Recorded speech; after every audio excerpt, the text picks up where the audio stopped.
누가복음 19장 41절 42절 말씀 봉독합니다. 가까이 오사 성을 보시고 우시며 이르시되 너도 오늘 평화에 관한 일을 알았더라면 좋을 뻔하였거니와 지금 내 눈에 숨겨졌도다. 아멘. 자, 오늘 이 시간은 평화를 위한 예수님의 눈물이란 제목으로 함께 말씀을 나눕니다. 성경에서 예수님이 감정을 드러내신 경우는 그렇게 많지 않습니다. 예수님이 웃으셨다 이런 장면이 거의 없고요. 또 화내신 것도 아주 극히 일부일 뿐입니다. 그런 면에서 본다면 예수님이 눈물을 흘리셨다라고 하는 장면은 한 세 군데에서 볼 수 있는데요. 요한복음 11장에서 예수님은 친구나 다름없는 나사로가 갑자기 죽었을 때 그 장례식 현장에서 우십니다. 그래서 예수께서 우셨다. 이게 성경 전체에서 제일 짧은 구절이기도 한데요. 요한복음 11장에 나옵니다. 두 번째는 히브리서 기자가 예수님의 기도를 이렇게 해석을 해서 말씀하는데요. 히브리 5장 7절에 보면 예수님이 기도하실 때 통곡과 눈물로 기도하셨다 이렇게 표현합니다. 아마 겟세마네의 기도를 이렇게 히브리서 기자는 해석을 한 거죠. 그리고 이제 한번 마지막 세 번째 나오는 게 오늘 읽은 누가복음 19장인데요. 여기 보면 예수님이 예루살렘 성에 입성하셔서 예루살렘 성을 보시고 우십니다. 눈물을 흘리시는 거예요.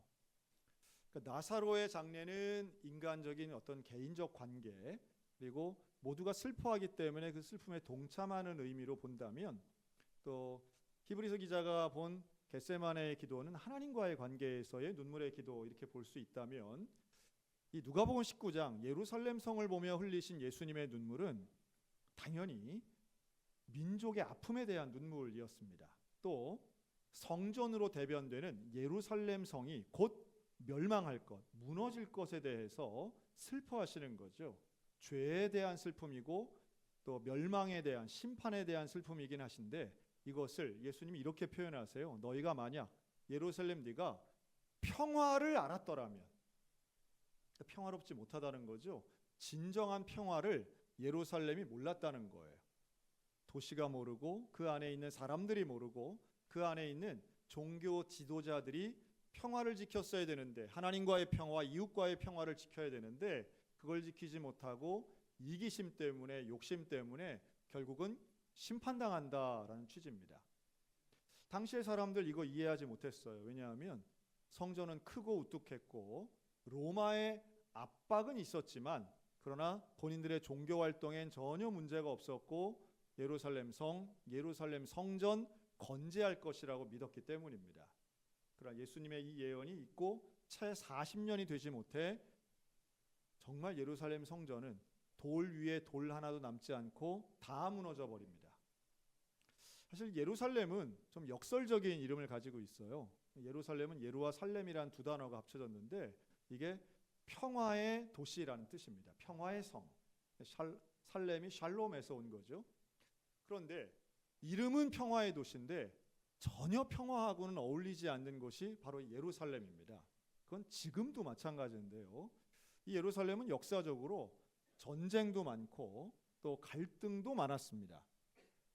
그 이유가 있는데 이 예루살렘은 기독교의 성지임과 동시에 이슬람의 성지이기도 합니다.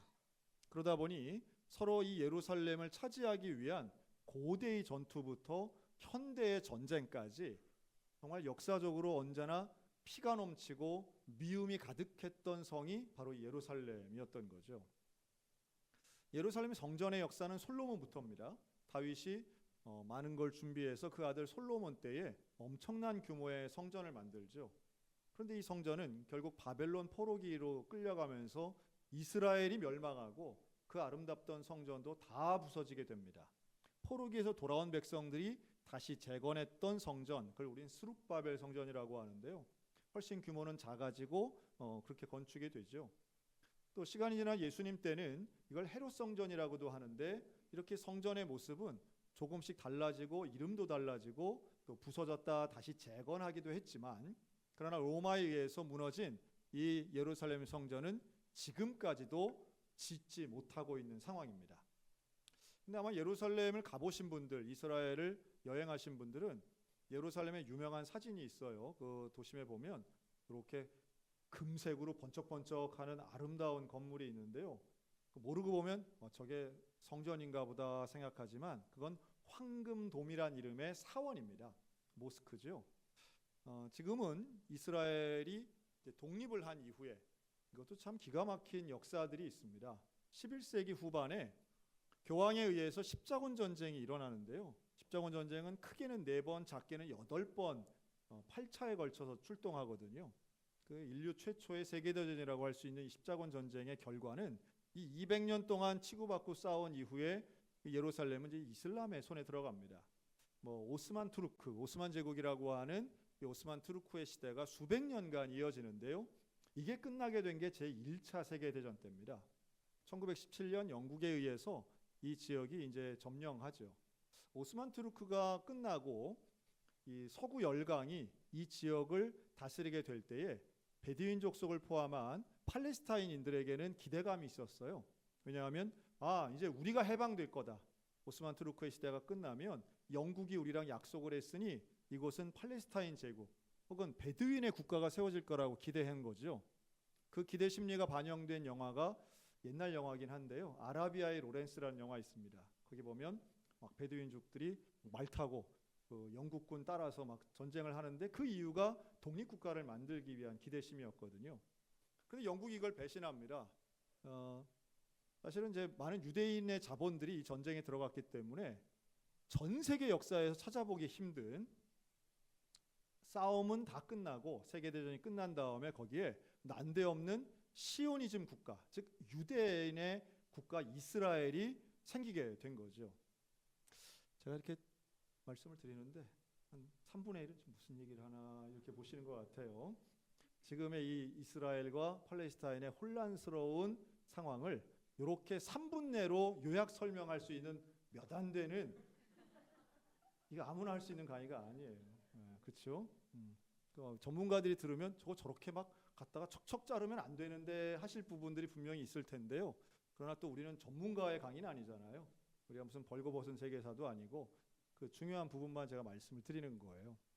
그러다 보니 그 지역은 유대인들이 모여서 결국은 거기에서 자리를 잡고 살게 되니까요. 깜짝 놀란 사람들은 거기에 오랫동안 살고 있었던 팔레스타인인들이었습니다. 이들이 당연히 반발하죠. 그리고 주변에 있는 아랍 국가들하고 연합을 해서 야, 저 유대인들 저것들이 언제 와서 주인 행세를 하냐, 이래서 일으킨 전쟁이 중동 전쟁이에요. 1차, 2차, 3차, 우리에게는 이 3차 6.1 전쟁이라고 불리는 3차 전쟁이 유명한데요. 결국은 이 전쟁에서 이스라엘이 미국의 힘을 얻은 이 이스라엘이 완벽하게 승리를 하면서 자리를 잡고 아랍 국가들은 많은 서방 세계의 경제 제재의 대상이 됩니다. 그러다 보니 사람들이 수십 년 동안 아랍 국가들은 이스라엘을 미워하고요. 이스라엘은 아랍하고 이제 원수가 되죠. 지금도 이제 마찬가지예요. 작년까지 있었던 가자지구 전쟁의 확장판이 바로 이번 주 일어났던 이란과 이스라엘의 전쟁입니다. 그러니까 이런 역사적 배경이 있기 때문에 이건 쉽게 봉합되거나 서로 간에 친해지긴 참 어려운 역사적 배경을 많이 가지고 있죠. 그래서 국경이 붙어 있지도 않은 나라 이스라엘과 이란이 서로 간에 막 로켓 쏘고 드론 보내고요.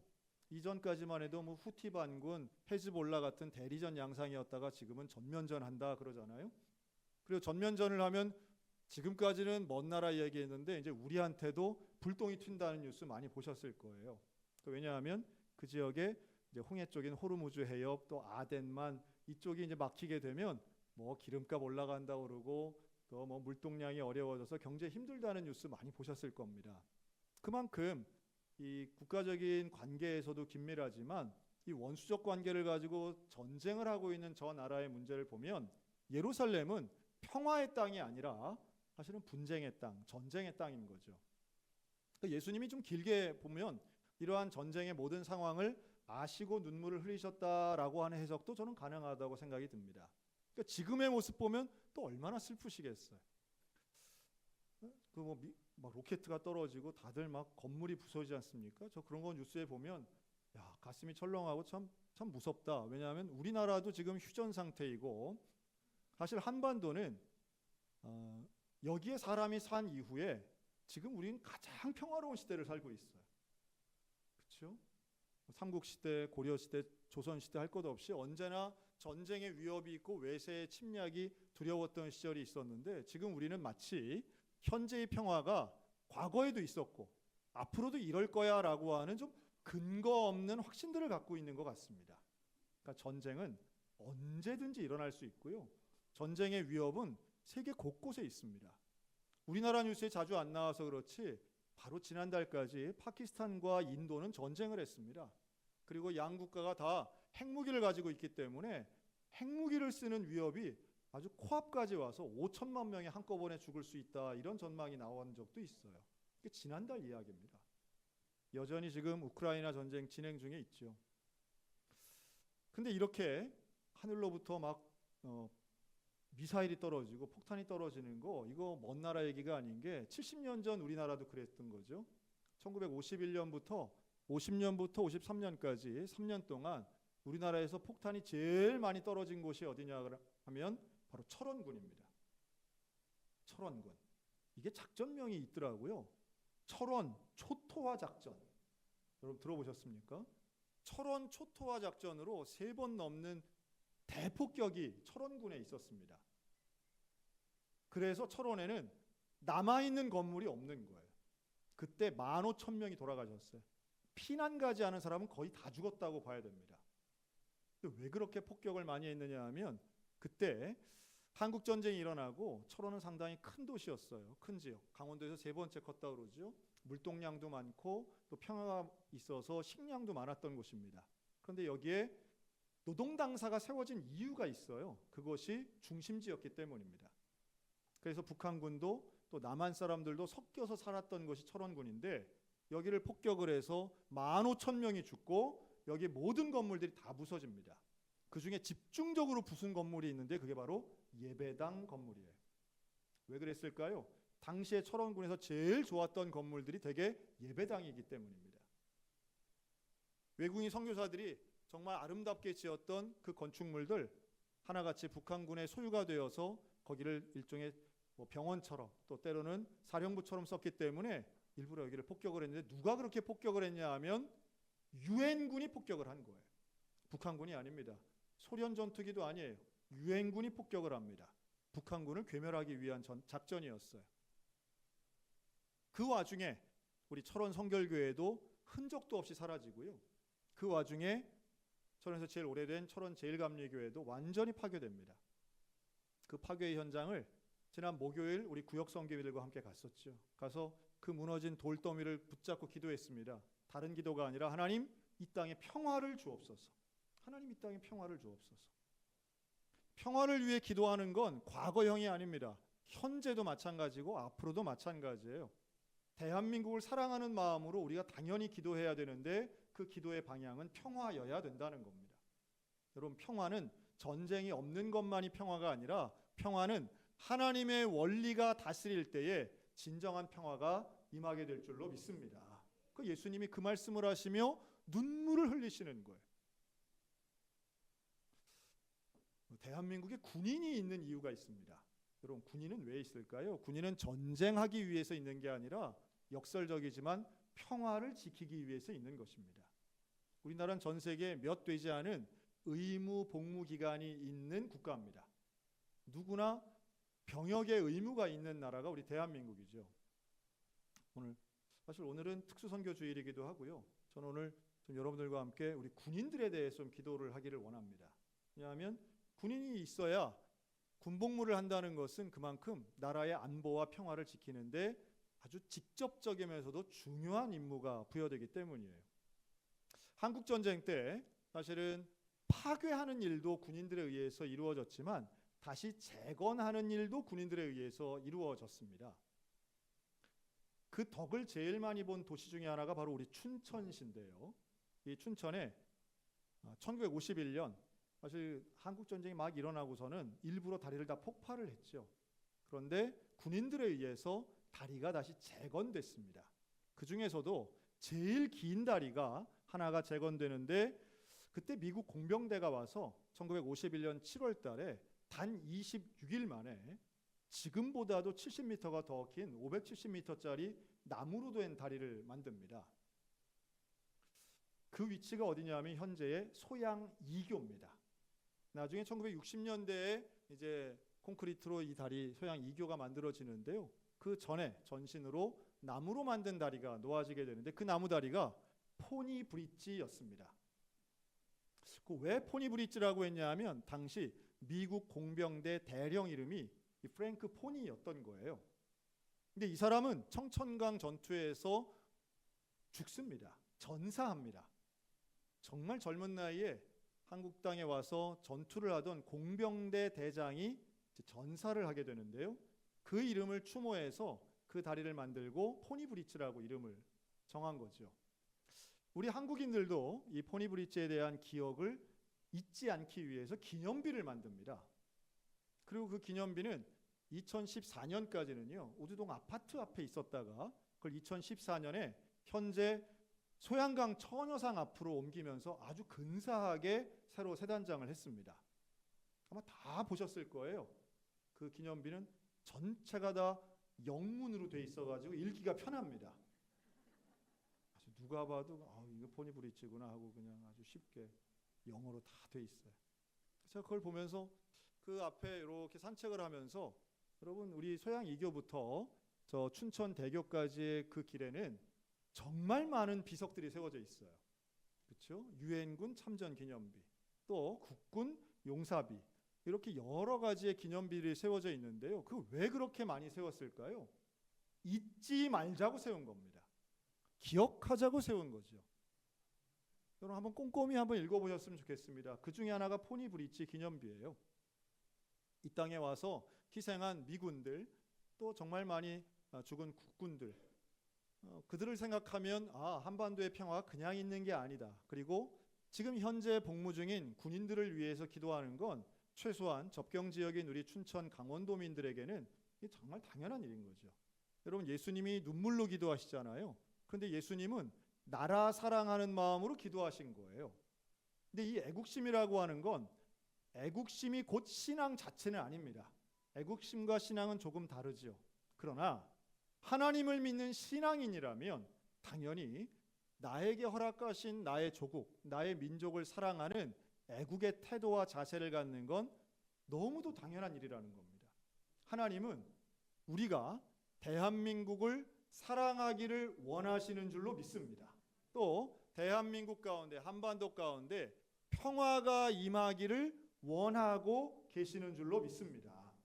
이 일을 위해서 우리는 당연히 현직 군인들을 위해 기도해야 됩니다. 제가 지난주에는 소방관, 이번 주는 군인, 우리 나라를 위하는 일 중에 좀 이런 분들 위해서 좀 기도해야 되지 않겠나 생각이 들어요. 현재 우리나라는 육해 공군 그리고 특수부대 해병대까지 포함해서 전체 군인이 얼마나 있느냐 하면 46만 8천 명 있습니다. 이게 얼마나 줄어든 숫자냐 하면 30년 전엔 거의 100만이었고요.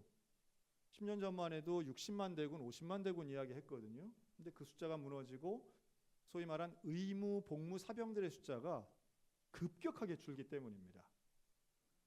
물론 육군이 제일 많긴 한데요. 육군 사병 기준으로 봤을 때 복무 기간이나 이런 거 잘 모르실 거예요.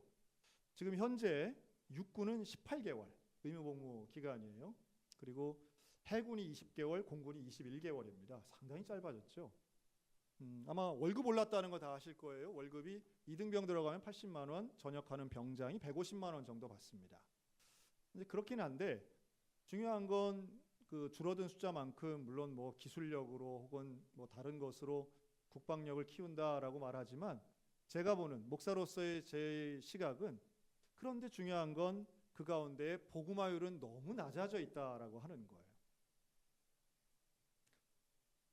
400명이 넘는 대대병력 가운데 세례받은 사람이 한 명도 없어서 군종병을 뽑을 수가 없는 교회가 지금 현실이고요. 우리에게는 이제 군종장교라고 그러죠. 군목, 군승, 또 군신부 제도가 있는데 역대 최저 인원입니다. 지금 약 300명 정도의 군종장교생들이 있습니다. 가장 숫자가 적어요. 군 창립 이래. 이 빈자리를 지금 누가 채우고 있느냐 하면 군 선교사, 민간인 목사님들이 채우고 있습니다. 군부대 교회에 민간인들이 들어가셔서 선교 사역을 하고 있는데 우리가 후원하는 백대대 횃불교회가 여기에 해당이 되죠. 군 선교사만 지금 약 400명 정도가 있습니다. 여러분 기도해 주실 때에 당연히 오늘 국군장병위에서도 기도하지만 오늘 주보에는 현재 우리 교회 성도들 중에 군복무 중인 장교, 간부, 사병들 명단이 있지만 지금은 보지 마시기 바랍니다. 뭐 봐봤자 누군지 잘 모르실 거예요. 대부분 우리 교회 좀 출석하지만 아들 자녀가 아들이 군대 입대한 부모가 아니고서는 보시면 누가 누군지 잘 모르실 거예요. 기도해 주시길 바라는 의미로 오늘 주보에 넣었습니다. 특별히 오늘 이 예배에 참석한 현역 군인 축복합니다. 네, 군복도 입고 딱 오신 우리 현역 군인들 축복하고요. 이들을 위해서 기도하는 건 마땅한 일이고 특별히 한반도가 정말 평화가 정착되고 그러기 위해서는 당연히 국민들이 하나가 되어야 되겠죠. 서로 미워하고 혐오하고 또는 원수처럼 지낸다면 우리 안의 평화가 깨지는데 어떻게 다른 나라와 평화롭게 지낼 수가 있겠습니까? 예수님이 말씀하시고 원하시는 이 평화와 샬롬의 원리는 결국 개인적이면서도 공동체적인 것입니다. 가정의 평화가 있어야 되겠고 교인들 간의 평화가 있어야 되겠고 백성들 간의 평화가 있어야 되는 것 당연한 이야기죠. 모세도 사도 바울도 나라와 민족을 위해서 기도했습니다. 특별히 모세가 기도할 때 백성들, 히브리 백성들의 범죄를 위해 기도할 때 하나님 이들을 용서해 주십시오. 이들의 죄를 정말 용서해 달라고 하는 그 모세의 기도는 자기의 목숨을 걸고 했던 기도였습니다. 사도 바울도 마찬가지인데요. 골육 친척들을 위해 기도할 때에 바울의 기도는 너무도 명확했어요. 하나님 차라리 내가 죽더라도 내 골육과 친척들이 구원받기를 원합니다. 여러분 나라와 민족, 이웃과 조국을 위해 기도하는 것은 하나님이 우리에게 맡기신 사명입니다. 또 그것이 내가 온전하고 안전할 수 있는 방법이기도 합니다. 그러기 위해 모든 국민을 위해서 기도해야 되지만 먼저 국방과 군인을 위해서 기도해 주시기를 권면합니다. 하나님이 우리에게 맡기신 기도의 제목이고 사명이라고 믿습니다. 예루살렘을 향하여 기도하신 예수님의 눈물이 오늘 우리들 가운데도 함께 있어서 네가 평화를 알지 못해서 결국은 망한다 그러면서 우셨던 예수님의 눈물 가운데 오늘 우리들에게도 이 나라 이 백성을 향하여 한반도 땅을 위해서 특별히 북한과 남한을 위해 여러분 눈물로 기도했으면 좋겠습니다. 그리고 그렇게 기도하는 백성들을 통해 하나님은 분명히 진짜 평화, 진짜 샬롬의 은혜를 주실 줄로 믿습니다. 하나님의 회복의 손이 우리 가정의 평화를, 개인의 평화를 또 이 나라와 민족의 평화를 주실 터인데 그 믿음을 가지고 오늘도 간절히 기도하여 평화의 나라, 평화의 민족 되는 저와 여러분들 다 되시기를 주님의 이름으로 축원합니다. 아멘. 기도하겠습니다.